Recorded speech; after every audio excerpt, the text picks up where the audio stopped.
bertaubat kepadamu ya Allah. Kemudian Engkau tak panjangkan umurku ya Allah, karena fitnah di hadapanku yang aku tidak sanggup menjalankannya. Ambil saja nyawaku, boleh. Yang tidak boleh itu ya begini, ya Allah, matikan saja saya ya Allah. Musibah besar yang Engkau uji seperti ini, tidak sanggup saya Allah di musibah kayak begini ya Allah. Matikan saja ya Allah, daripada dicerai sama suami seperti ini, begitu ya. Ya Allah, matikan saja ya Allah. Ya Allah, saya ikutkan suami saya, suaminya meninggal ini. Ya Allah, suami saya meninggal. Ya Allah, matikan saja saya biar bisa berkumpul sama itu, tidak boleh ya. Mengeluhkan nasib, ujian yang terlalu berat, diputus pacar, kelakuan maksiat yang terlalu besar, kemudian dia putus asa dan sebagainya, itu tidak boleh. Seperti itu teman-teman sekalian. Nah, ada orang sampai seperti itu. Coba, sekarang usia kita rata-rata berapa ini? Ya, kalau dari wajahnya 20 tahunan ya. 20 tahun sampai 60 tahun. Ini kita memaknai bagaimana dampak panjangnya jangka waktu. Berarti periode sampean untuk menjaga hati semakin lama. Betul? Halo? Semakin panjang umur kita, berarti periode kita menjaga berhati-hati itu semakin lama. Ya. Contoh begini ya. Sampean terjebak di sebuah hutan. Kemudian sampean ada macan-macan yang mendekati sampean. Kemudian sampean dengan senjata seadanya, dengan tameng seadanya sampean bangun pagar supaya tidak kemasukan harimau ini. Kemudian sampean kontak tim regu penolong SAR misalkan. Pak, tolong datang ke sini Pak ya. Oh iya Mas, tahun depan saya datang sampean gitu. Ya. Betapa kita berada dalam ancaman harimau-harimau itu, harus nunggu setahun. Kita kan, ya Allah, sanggup enggak saya ini tameng ini, apa namanya ini, pagar ini menahan waktu setahun ini, sanggup enggak ya Allah sampai adanya penolong ini. Ya, kita takut sekali kan, daripada oke Pak, semenit lagi saya sampai, kita aman saja. Ya, kita ada harimau di depan, ya ayo Kak Isa awamu gitu kan. Tapi kalau lama sekali, nah itu yang digambarkan di ayat ini ya. Berlalu waktu yang cukup lama, semulanya beriman ini, semulanya beriman rahib-rahib ini, pendeta-pendeta ini beriman, ada dekat dengan Nabi Musa, mereka berada di golongan beriman, tapi karena terlalu lama ya, tidak sanggup, jebol juga mereka. Nah ini perlu kita takuti sahabatku sekalian, masuk ke dalam hati kita, kemudian menjadi rasa takut dalam hati kita. Coba usia kita sekarang 20 tahun, mati di usia 60, 40 tahun, bayangkan ya, 40 tahun. Kalau tidak karena pertolongan Allah, kalau tidak Allah tolong kita, kalau Allah tidak kasih hidayah kita, sampean merasa yakin tak selamat 40 tahun ini, lolos dari berbagai macam fitnah itu. Sedangkan 20 tahun yang kemarin bagaimana kita jebol, habis-habisan, naik turun ya, kadang begini, kadang begini. 20 tahun yang kita lewati atau 30 tahun yang kita lewati, coba lihat ke belakang kemarin, kayak apa kita, model-model kita ini ya. Nah ini kita akan melalui lagi masa yang akan panjang. Kalau tidak ditolong oleh Allah, tidak mungkin, sulit. Nah maka bagaimana cara menghadirkan pertolongan Allah itu? Perasaan lemah, perasaan tidak punya apa-apa, perasaan tidak sanggup, itu lebih Allah sukai. Dan itu akan sampai temukan kalau Anda berada dalam kondisi khusyuk. Khusyuk itu Anda temukan kalau Anda berada dalam kondisi tenang, memang memiliki waktu, menyiapkan waktu dalam setiap hari untuk merenungkan itu ya. Ini bahas satu ayat. Nah, saya lanjutkan ayat berikutnya. Wa qaffayna bi Isa ibn Maryam wa atainahul injila wa ja'alna fi qulubil ladzina tabahu ra'fatan wa rahmatan. Dan kami iringi Isa putra Maryam, wa atainahul injil, dan kami berikan Injil, dan wa ja'alna fi qulubil ladzina tabahu ra'fatan wa rahmatan. Dan kemudian kami berikan kepada hati-hati mereka, orang-orang yang mengikuti Nabi Isa, orang yang beriman kepada Nabi Isa, rasa santun dan kasih sayang. Wa rahbaniyatan ibtada'uha, kemudian mereka melakukan rohbaniyah, kerahiban. Sakingnya, kemudian mereka saking hati-hatinya, mereka sampai menerjurkan diri, mewajibkan diri melakukan kerahiban. Apa saja kerahiban? Sesuatu yang tidak diperintah oleh Allah, cenderung berlebih-lebihan. Ya. Maka sampai sekarang masih ada laki tidak boleh, pendeta tidak boleh menikahi perempuan. Ya, itu kan melawan sunnatullah, pasti jebol juga. Ya. Maka kita dengar cerita-cerita bagaimana seperti itulah ya. Pendeta-pendeta malah ada yang sesama laki-laki, ada yang dengan biarawatinya, dan yang na'udzubillah. Mereka kemudian tidak mau bekerja, menempuh jalan sunyi dan sebagainya. Kemudian kata Allah Subhanahu wa taala, illa warahbaniyatan ibtadauha ma katabnaha. Dia melakukan rohbaniyah, melakukan sesuatu yang berlebihan dalam ketaatan kepada Allah, padahal Allah tidak pernah memerintahkan itu. Illa batigha ridwanallah fama ra'auha haqqa riayatiha. Kemudian karena berlebih-lebihan itu, ya, keluar dari syariat yang Allah berikan, maka justru mereka hancur juga, jebol juga. Ini kebalikan yang tadi. Kalau yang tadi karena tidak ikut perintah, kalau ini berlebihan dalam melaksanakan perintah, jebol juga. Ya. Akhirnya kata Allah Subhanahu wa taala, lalu mereka akhirnya tidak memeliharanya dengan pemeliharaan yang semestinya. Puasa setahun penuh, ya. Puasa puasa mutih, ya. Kemudian tidak mau makan kecuali nasi putih saja, padahal Allah kasih nikmat kepada dia.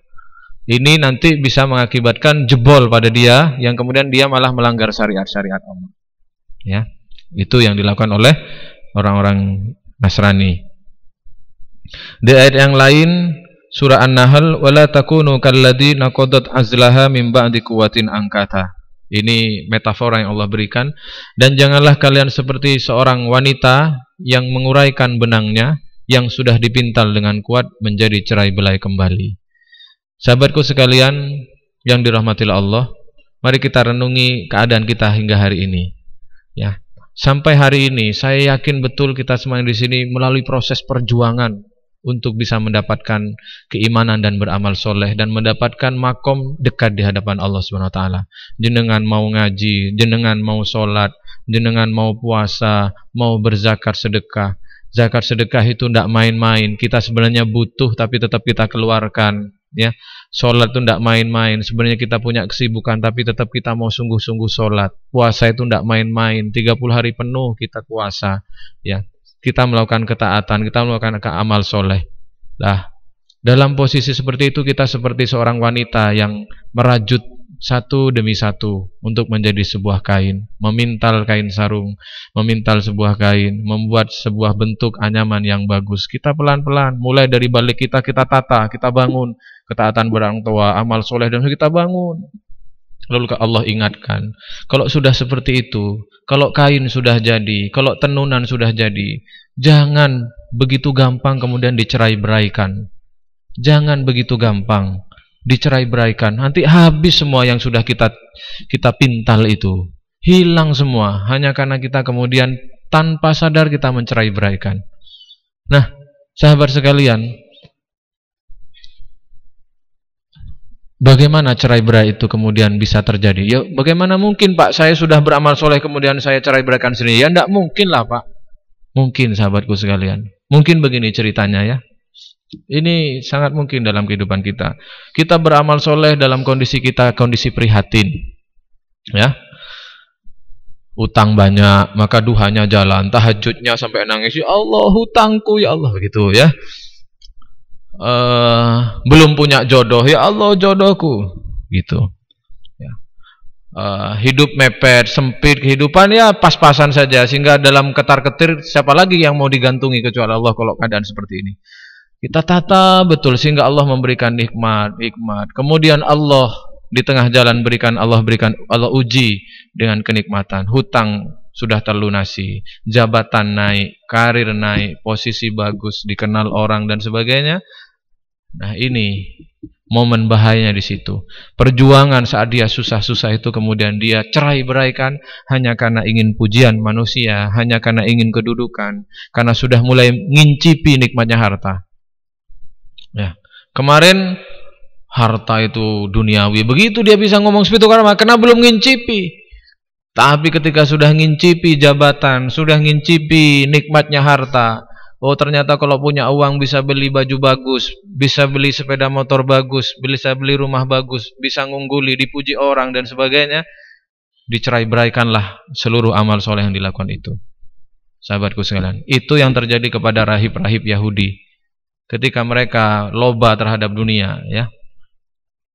Mulai cinta kepada dunia. Wala tajidannahum ahrasan nasi ala hayati wa minal ladzina asyraku. Ya. Ada orang yang cintanya pada dunia itu lebih daripada orang-orang kafir. Siapa? Rahib-rahib Yahudi itu. Ya. Disampaikan oleh Allah dalam Al-Quran. Nah, mereka bukan tidak tahu dalil, tapi karena sudah ngincipi, habis mereka. Seperti kata Allah SWT dalam surah An-Nahl ini, seperti seorang wanita yang menenun, ya, bertahun-tahun dia bangun ruhiyahnya dengan sholat duha, dia bangun ruhiyahnya dengan bacaan Quran, dia bangun ruhiyahnya dengan wirid, dengan sedekah, dengan puasa dan sebagainya. Puasa itu juga memang ada sedikit campur-campur dengan ngirit-ngirit dana, ya, LPG naik dan sebagainya, ya. Dia lakukan itu, tapi Allah kasih balasan. Meskipun ada kecampur-campur itu, masih Allah kasih balasan, karena efek dari puasa menahan perut itu juga tetap ada kebaikannya. Terus begitu. Nah, ketika ada nikmat seperti dibuang. Banyak sahabatku, saya melihat orang-orang seperti ini. Dulu waktu diuji, Masya Allah, tapi ketika dikasih kenikmatan, tidak sanggup, ya. Maka Allah katakan dalam surah Al-Hijr, wa'bud rabbaka hatta ya'tiyakal yakin. Maka sembahlah Tuhanmu sampai kapan? Sampai tidak ada waktunya, hatta ya'tiyakal yakin. Sampai datang keyakinan, sampai datang satu waktu yang yakin pasti kita temui, yaitu apa? Kematian, ya. Sampai mati. Pak, sampai kapan saya harus sholat? Sampai kapan saya ini harus menjaga istiqomahan sholat duha? Sampai kapan saya ini baca Al-Quran ini? Sampai mati. Tidak ada batasnya, ya. Posisi apapun, siapapun yang mau mengaku sudah, saya Pak ini saya sudah pada makom ma'rifat Pak. Misalkan, ya, ada yang bilang begitu, ya. Saya ini sudah merasakan keberadaan Allah, merasa dekat dengan Allah. Kemudian dia mulai meninggalkan syariat-syariat, ya. Meninggalkan Al-Quran, bacaan Qurannya ditinggalkan, sholatnya habis pasti itu. Habis. Ya. Habis. Nabi SAW yang paling tinggi makomnya, apa kemudian merasa safe, aman begitu? Tidak, tetap saja beliau melaksanakan amalia sampai meninggal dunia. Nah, sekarang kita melanjutkan ke hadis, sahabatku sekalian. Hadis Aisyah, dari Aisyah, wa kana habbud dini ilaihi ma dawama sahibu alaihi. Sesungguhnya amalan agama yang paling disukai oleh Allah adalah amalan yang dilakukan secara kontinu oleh pelakunya, yang secara istiqomah, ya, bukan yang banyak-banyak. Sekarang ada odoj, one day one juice. Kalau bagi sampean itu berat, tidak usah dipaksikan, ya tetap saja odol, one day one lembar misalkan, ya. Tetap saja kalau Anda sanggupnya itu tidak apa-apa. Sampai nanti Allah karuniakan kenikmatan baca Quran, nanti naik 2 lembar, naik menjadi 1 juz. Jangan karena gaya-gayaan, ya, karena gak enak nangkon coba semua lagi odoj misalkan, ya. Tahu odoj, ya? One day one juz itu loh.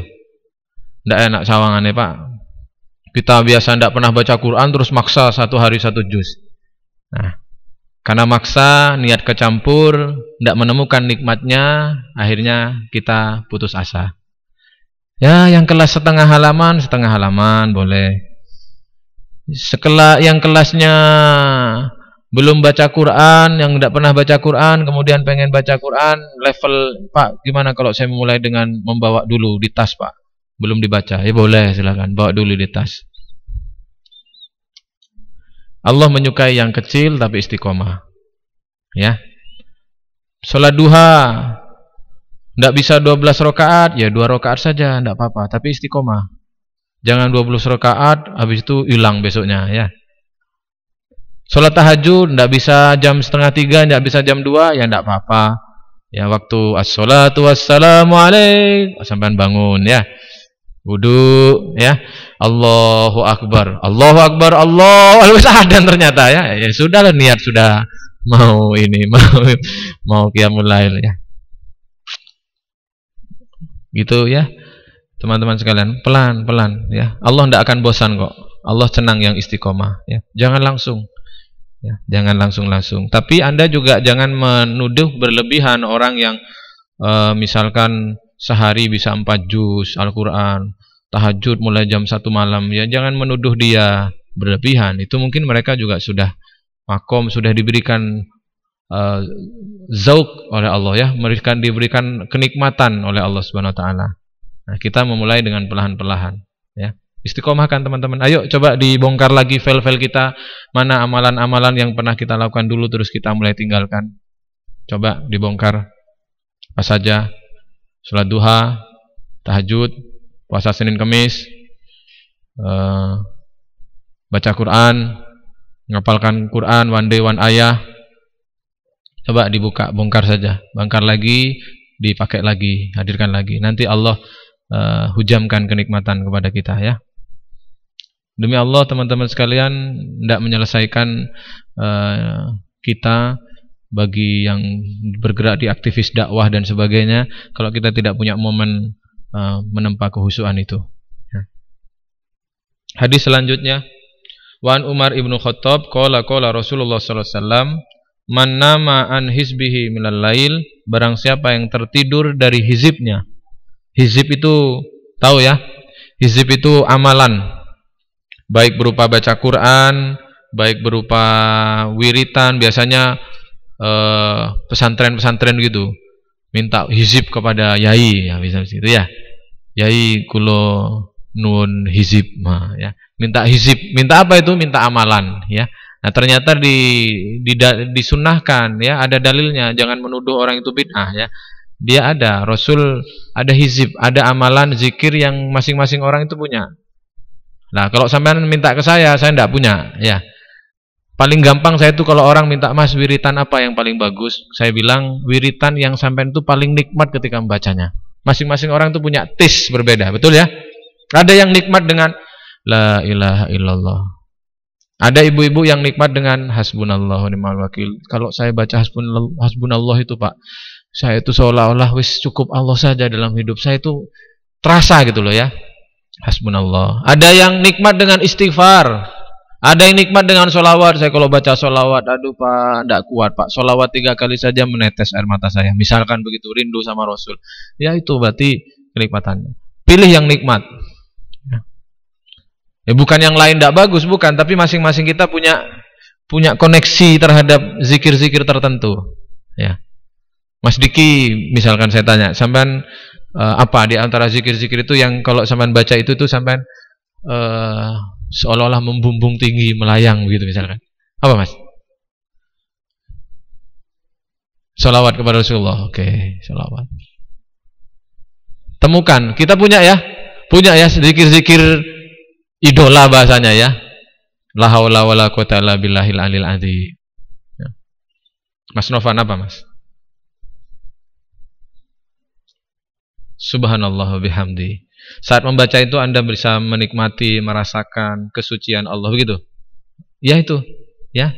Masing-masing kita punya. Pak, saya tidak punya, Pak. Gak tahu wiritan berarti ya. Kalau saya misalkan saya ini dan setiap orang beda-beda. Kalau saya itu la ilaha illallah.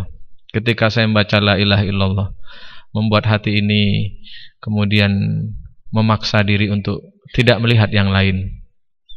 Tidak ada yang disembah, tidak ada yang ditakuti, tidak ada yang dikhawatiri, disungkani, digantungi, dimintai, diarepi illallah, kecuali Allah Subhanahu wa taala. Nah, menzikiri itu sambil merenungi, saya sendiri, teman-teman beda-beda merasakan kenikmatan ya. Nanti Allah, terserah Allah nanti kalau dengan melazimkan hizib itu, terus di tengah jalan Allah bisa jadi menghujamkan ganti dengan zikir yang lain. Itu rahasia Allah. Ya, bisa nanti bergeser. Senang hasbunallah wa ni'mal wakil. Hasbunallah wa ni'mal wakil. Hasbunallah itu biasanya dibaca ibu-ibu kalau kemudian yang dikerjakan oleh dia tidak diapresiasi oleh suami, tidak kena pujian. Hasbunallah, hasbunallah, cukup engkau ya Allah, wis gak peduli ya gitu ya. Tapi nanti kalau dipuji lagi, Hah? Iya tah? Masa? Sing endi begitu ya. Sampean mana yang menurut sampean baik di saya? Lupa hasbunallahnya. Tapi kalau lagi ndak dihargai orang, ndak dipeduli orang, hasbunallahnya mantap ya. Jangan begitu kepada Allah ya. Ya kapan saja, pas dipuji orang, pas dikritik orang, pas ndak dihargai orang, ya tetap saja baca cukup bagiku Allah. Nah, kata Rasulullah SAW dalam hadis ini, barang siapa yang tertidur malamnya dari hizibnya, dari wiritannya itu, ya, sehingga tidak terbaca, kemudian dia membaca hizibnya baina sholatil fajri wa sholatid duhur, membaca hizibnya, wiridnya itu antara sholat subuh dan sampai duhur, maka kutiba lahu ka'annama qarahu minal lail, maka dicatat baginya seolah-olah dia membacanya seperti pada malam harinya. Nah, ada beberapa makna dari hadis ini yang perlu kita renungkan, sahabatku sekalian. Pertama adalah seperti saya sampaikan tadi, bahwa kita harus punya amalan, amaliyah, hizib. Kalau sampean punya yai, ya mintalah sama Pak Yai sampean. Kalau sampean jauh ndak kenal kiai-kiai yang mau ngasih amalan, ya temukan sendiri. Bisa zikir, bisa ayat Al-Quran yang sampean tuh, yang Bapak Ibu itu apa namanya, tek dengan ayat itu.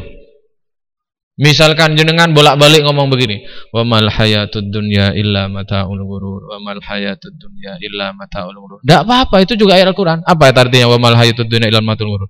Dan tidaklah dunia itu hanyalah mata perhiasan yang menipu.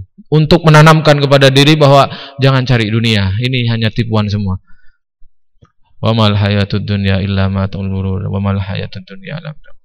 Nah, ada yang diselewengkan hizib-hizib ini ya di pesantren-pesantren biasanya. Ya, santri-santri duwe amalan gak? Ben iku iso mahabbah ya. Biar sekali dilihat itu langsung hatinya ces, biar dia selalu mimpi dengan saya misalkan. Dan sebagainya. Itu sudah nyeleweng itu ya. Bukan hizib-hizib seperti itu ya. Biasanya di pondok-pondok bisa begitu. Hizib supaya sepeda motor tidak kecurian, supaya ini, serahkan saja kepada Allah. Kalau dicuri ya tidak apa-apa, kalau itu lebih baik ya. Hizib supaya pimpinan takluk misalnya, itu dicari itu ya. Sudahlah, kalau pimpinan tidak takluk ya itu ujian buat kita ya. Coba Rasulullah itu kalau punya hizib-hizib begitu, kenapa Abu Lahab masih tidak takluk kepada Rasulullah ya? Kenapa Fir'aun harusnya hizibnya Nabi Musa apa tidak mandi?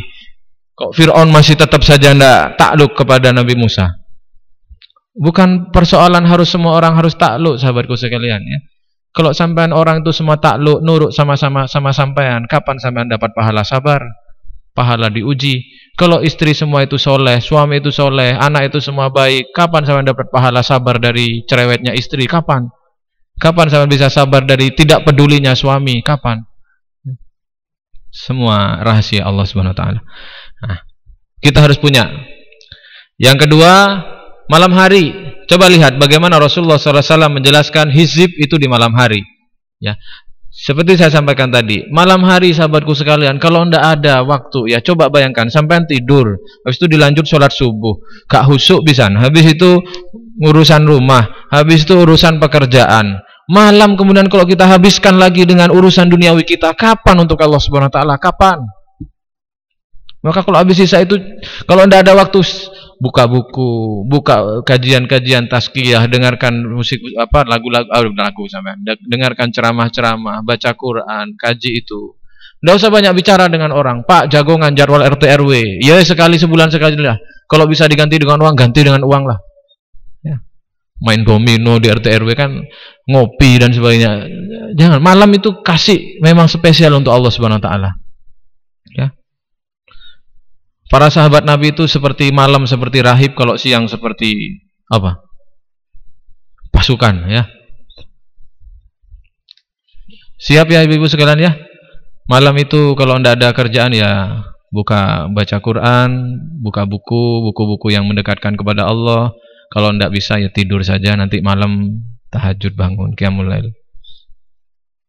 YKS terus bioskop Trans TV, siaran langsung Liga Eropa, ya terserahlah, kita punya hati masing-masing ya.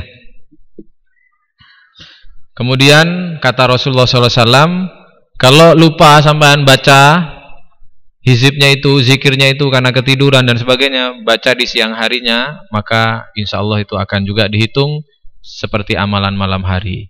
Tetap saja ini penekanannya bahwa amalan malam itu adalah waktunya memang malam itu adalah waktunya ibadah langsung ini ya. Ojo atik beralasan, Pak saya kan dakwah Pak saya ini kan bekerja menafkahi uang. Iya, itu ibadah memang. Tapi malam itu kalau dari sunnah Rasulullah SAW ini adalah malam itu adalah momen memang ibadah khusyuk itu tadi ya, ibadah khusyuk tadi. Pak silaturahim ke teman, ke keluarga, main ke rumah tetangga kan pahala. Iya memang. Tapi kalau terlalu sering dipakai pada malam hari, itu kita juga nanti kita tidak punya momen ya. Ada memang kalau bahasa-bahasa tasawuf itu adalah uzlah, malam hari tempatnya ya. Malam hari waktunya. Kita memang dengan Allah Subhanahu wa taala bukan ibadah yang ada hubungannya dengan ngasih sedekah ke Mas Novan, misalnya ngasih ngobrol dengan orang, bukan itu. Ibadah memang tidak ada orang, kita langsung dengan Allah Subhanahu wa taala. Itu malam hari. Ya, seperti hadis yang disebutkan Nabi ini. Maka saking kepenekanannya pada malam hari itu, kalau tidak sanggup, maka siang digeser. Jangan sampai lupa, siang diisi juga. Ya, sehingga malam tetap dicatat oleh Allah sebagai kita tetap melaksanakan amalan itu. Seperti itu. Maka saya jamin kalau malamnya habis dengan kesia-siaan, saya jamin hatinya tidak akan lembut, ya. Katakanlah ulama sekalipun, kiai sekalipun, kalau sibuk dakwah kemana-mana tidak punya waktu malam hari, nanti keras juga hatinya itu. Ya. Wa an Abdullah ibnu Umar ibnul As qala Rasulullah sallallahu alaihi wasallam, ya Abdullah la takum mitla fulan kana yaqumul laila fataraka qiyamul lail. Wahai Abdullah ibnu Mas'ud, janganlah kamu seperti fulan itu. Kenapa fulan itu dia mendirikan sholat malam, kemudian kita lihat dia meninggalkan qiyamul lailnya sekarang. Ya, Rasul melarang betul, sampai Allah sudah kasih kenikmatan qiyamul lail kemudian ditinggalkan ya. Karena apa? Ya karena hal-hal kecil banyak ya, banyak sebab teman-teman sekalian. Yang terakhir, qalat Aisyah, kana Rasulullah sallallahu alaihi wasallam idza fatathu sholatu minal lail min waja'in aw ghairihi shalla minan nahari sinta asyarata rakaatan. Rasulullah sallallahu alaihi wasallam ketika beliau meninggalkan sholat malam karena sakit atau sebab yang lain, biasanya beliau selalu mengerjakan sholat pada siang harinya sebanyak 12 rakaat. Nabi Muhammad sallallahu alaihi wasallam, sholat malam bagi Rasulullah adalah wajib ya. Bagi kita adalah sunnah. Maka Rasul mengganti 12 rakaat. Nah, jenengan sama saya kalau mau niru silahkan. Waduh, tadi malam nggak sempat sholat malam, hari ini tak sholat 12 rakaat. Padahal sebelumnya juga nggak sempat sholat malam juga, ya nggak apa-apa ya. Mungkin dimulai hari ini 12 rakaat. Belajar juga melakukan namanya Masya Allah, penghukuman pada diri sendiri ya. Jadi misalkan sampai tadi malam lalai qiyamul lail, pokoknya kalau saya lalai qiyamul lail saya tak sedekah 20.000 per hari. Itu ya. Silahkan, bisa seperti itu untuk menumbuhkan semangat kita. Prinsip lupa entek duitku Pak. Ya itu kan juga sedekah ya. Ada seorang sahabat gara-gara Umar bin Khattab mengkomitmenkan dia ketika lalai sholat malam, kemudian dia harus mengeluarkan uang. Kemudian Umar berkata, kecintaanku kepada harta membuatku beramal soleh kepada Allah SWT. Karena emannya mengeluarkan uang, akhirnya mau sholat malam dia ya. Ya gitulah cara sahabat-sahabat menghukumi dirinya ya. Ketika amaliyah ditinggalkan. Nah apa? Kok berlebihan gitu Mbak? Enggak, karena saking takutnya seperti saya ceritakan tadi itu loh ya. Umur kita 20 tahun lagi, katakanlah enggak 20 tahun lagi, seminggu ke depan, yakin tak saya sama sampai ini selamat dari fitnah itu. Kalau kita Allah tidak jaga dengan kita dikuatkan dengan amaliyah, wiritan, zikir dan sebagainya, baca Quran, yakin, tidak yakin sahabatku sekalian ya.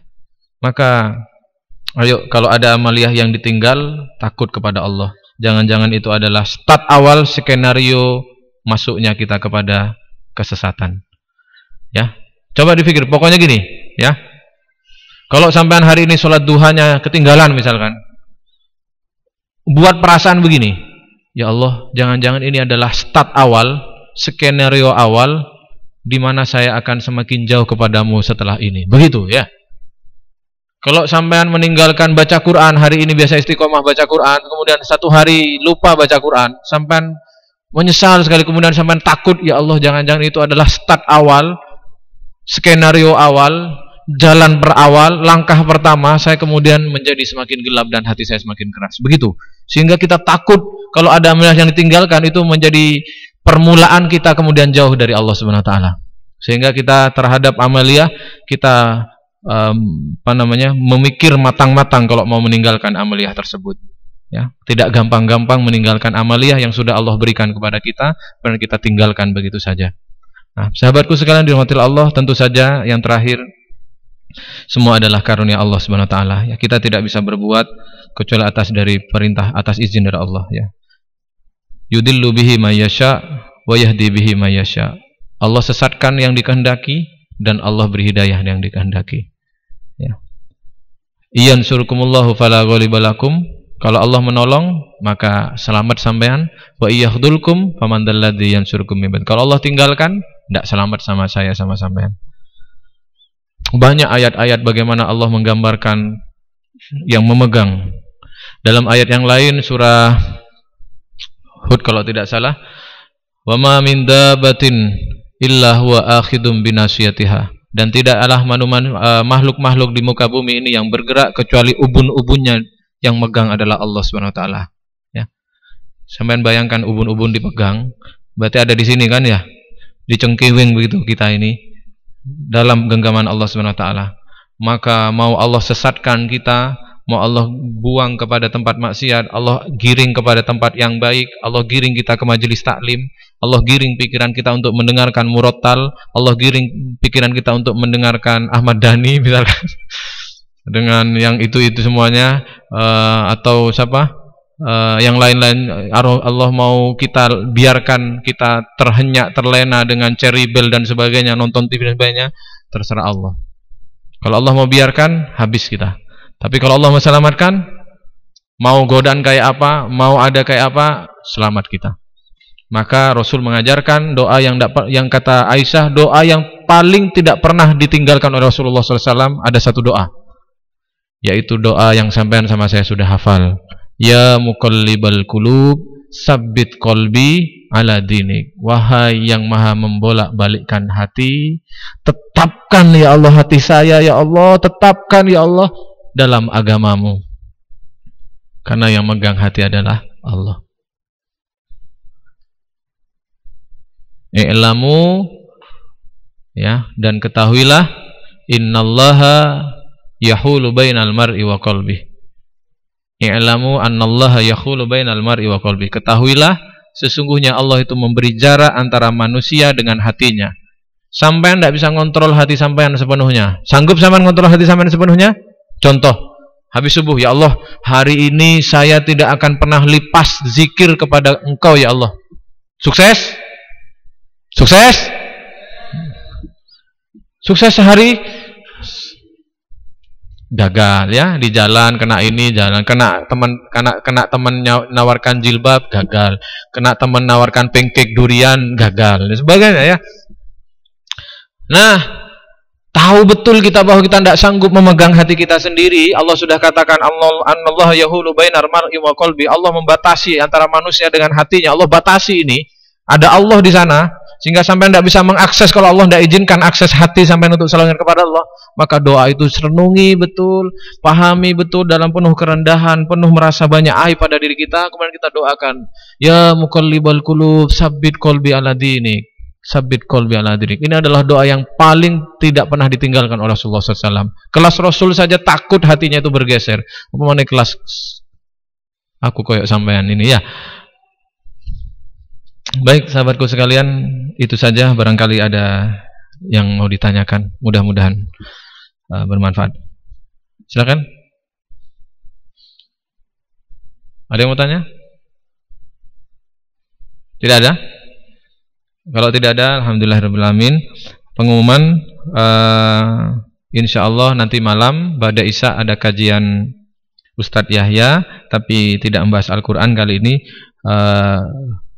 Beliau akan membahas bijaksana menyikapi perbedaan. Nah, ya, di luar sana ada banyak perbedaan-perbedaan. Apa itu? Ada namanya Tarbiyah, ada namanya NU, Muhammadiyah, Persis, Salafi, Wahabi dan sebagainya. Jangan sampai kita karena minim ilmu terbawa, kemudian menjadi pintu hawa nafsu, kita menjustifikasi kita paling benar dan menyalahkan teman-teman kita yang lain. Nanti malam ba'da Isya, kemudian dilanjutkan dengan monggo yang punya waktu agak lapang, yang di rumah, yang istri dapat ridho dari suami, atau kalau perlu suaminya diajak, suami dapat ridho dari istri, kalau perlu istrinya diajak, kita melaksanakan muhasabah dan qiyamul lail. Nanti istirahat di Nur Hayat, ada kamar di bawah, ada kasur-kasur, ya spring bed kecil-kecilan itu, Bapak Ibu sekalian, boleh bawa bantal, boleh, silakan, guling dan sebagainya silakan dibawa. Nanti istirahat di bawah, kemudian jam 2:30 kita akan melaksanakan qiyamul lail, sholat malam berjamaah, kemudian juga sekaligus muhasabah, tafakur, karena pada sepertiga malam itu adalah istimewa sekali ya sahabatku sekalian. Yang tidak biasa qiyamul lail, barangkali malam ini adalah awal dari Allah. Husnudzon saja kepada Allah, awal dari Allah untuk memberikan kebiasaan qiyamul lail. Yang sudah biasa, malam ini barangkali kita menemukan hikmah yang berbeda dari Allah Subhanahu wa taala. Selasa malam Ustadz Soleh Drahem kajian Tazkiyatun Nufus, penyucian hati, teman-teman sekalian. Itu dari saya. Minggu depan insyaallah tetap dengan saya, kajian Riyadhus Shalihin melanjutkan. Kalau tidak ada, mari kita tutup dengan doa. Al-Fatihah.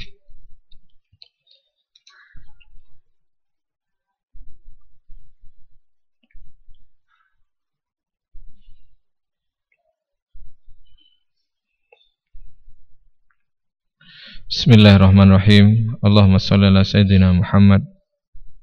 Walhamdulillahi rabbil alamin. Allahumma nawwir qulubana binuri hidayatik, kama nawwartal arda binuri syamsika abadan abadan. Allahumma aftah lana hikmataka wansur alaina rahmataka ya dzal jalali wal ikram. Allahumma ja'al fi qalbi nuran wa fi sam'i nuran wa basari nuran wa lisani nuran wa amami nuran wa khalfi nuran wa an yamini nuran wa an simali nuran wa tahni nuran wa fawqi nuran. Allahumma atini nuran. Rabbana la tuzigh qulubana ba'da idh hadaitana wa hab lana min ladunka rahmah innaka antal wahhab. Ya Allah, jangan Engkau condongkan hati kami kepada kesesatan setelah Engkau berikan hidayah kepada kami ya Rabb. Ya Allah, ya Rahman, ya Rahim, ya muqallibal qulub, sabbit qulubana ala ta'atik, ya musarrifal qulub, sarrif qulubana ala ta'atik wa ala dinik. Wahai yang maha membolak-balikkan hati, wahai yang menggenggam setiap jiwa, wahai yang mengatur setiap hati hamba-hambanya, wahai yang menguasai setiap diri hamba-hambanya, tetapkan kami ya Allah dalam agamamu, tetapkan diri kami dalam ketaatan kepadamu. Ya Allah, ya Rahman, ya Rahim, kami datang dengan kelemahan kami ya Allah, dengan segudang aib-aib kami ya Rabb, dengan setumpuk dosa-dosa kami ya Allah, dengan kelemahan diri kami ya Allah, dengan pengakuan kemiskinan, kemaksiatan, kenistaan diri kami ya Rabb. Kami menghadapkan diri kami di hadapan keagunganmu ya Rabb, di hadapan kelembutanmu, di hadapan kasih sayangmu ya Rabb, di hadapan kemaha ampunan Engkau ya Rabbi. Ampuni dosa kami ya Allah, bersihkan hati kami ya Rabb, lapangkan hati kami untuk senantiasa menerima hidayah darimu. Ya Allah, ya Rahman, ya Rahim, kami tidak sanggup menjalani hidup ini tanpa pertolongan darimu ya Rabb. Di hadapan kami begitu banyak fitnah, Di hadapan kami godaan-godaan duniawi, syahwat, tipu daya setan selalu mengelilingi kami ya Rabb. Tolong kami ya Rabb. Selamatkan kami semua ya Allah. Selamatkan kami semua sampai akhir hayat kami ya Rabb. Sampai kami menjalani hidup ini memenuhi seluruh hak-hak kami ya Allah. Hak-hak dirimu ya Allah. Hak-hak keluarga kami ya Allah. Hingga Engkau wafatkan kami dalam keadaan husnul khatimah. Ya Allah, tunjukkan kami jalan pulang. Tunjukkan kami jalan kembali kepadamu ya Rabb. Rabbana zalamna anfusana wa illam taghfir lana wa tarhamna lanakunanna minal khasirin. Rabbana atina fid dunya hasanah wa fil akhirati hasanah wa qina adzabannar. Wa sallallahu ala nabiyyina Muhammadin sallallahu alaihi wasallam. Subhana rabbika rabbil izzati amma yasifun. Wassalamun alal mursalin walhamdulillahi rabbil alamin. Al-Fatihah.